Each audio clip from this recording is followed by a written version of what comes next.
नमस्कार, देशोन्नती संपादकीयमध्ये मी ऐश्वर्या शिंदे आपलं स्वागत करते। नैसर्गिक आपत्तीमुळे नुकसान होणाऱ्या शेतकऱ्यांना दिलासा देण्यासाठी सरकारने 1 रुपयात पीक विमा योजना सुरू केली खरी, परंतु या योजनेला भ्रष्टाचाराने पोखरल्यामुळे आता ही योजनाच बंद करावी अशी शिफारस सरकारने नेमलेल्या कृषी आयुक्तांच्या समितीने केली आहे। या योजनेत 350 कोटी रुपयांचा घोटाळा झाल्याचा अंदाज आहे, त्यामुळे ही योजना बंद करावी असं या समितीने म्हटलं आहे। मुंडे बंधू भगिनी विरोधात राजकीय आघाडी उघडणाऱ्या भाजपच्या आमदार सुरेश धस यांनी पीक विमा योजनेवरून गंभीर आरोप केले होते। या आरोपानंतर सरकारने कृषी आयुक्तांच्या अध्यक्षतेखाली एक समिती नेमली होती। या समितीने या योजनेत भ्रष्टाचार झाल्याचे मान्य केले आहे। ओडिशामध्येही या योजनेत भ्रष्टाचार झाल्यानंतर ही योजना बंद करण्यात आली होती, त्यामुळे महाराष्ट्रातही ही योजना बंद करावी अशी शिफारस या समितीने केली आहे।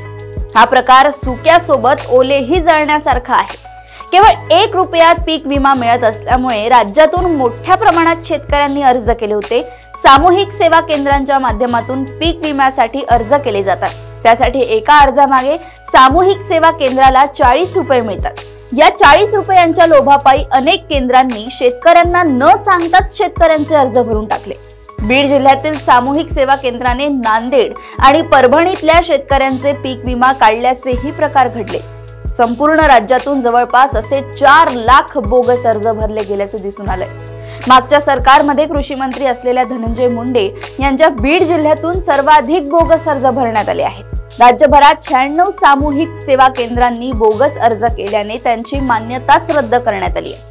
बीडमध्ये सर्वाधिक म्हणजेच 36 सामूहिक केंद्रांची मान्यता रद्द करण्यात आली आहे। एकूणच या विम्याला लागलेली भ्रष्टाचाराची वाळवी गरजू शेतकऱ्यांच्या पोटावर आल्याचं दिसतंय। अशाच घडामोडी व अपडेट सोबत पुन्हा भेटूया देशोन्नती संपादकीयमध्ये। बघत रहा देशोन्नती। नमस्कार। ठळक घडामोडींसाठी देशोन्नती न्यूज चॅनलला सबस्क्राइब करा आणि बेल आयकॉन प्रेस करा।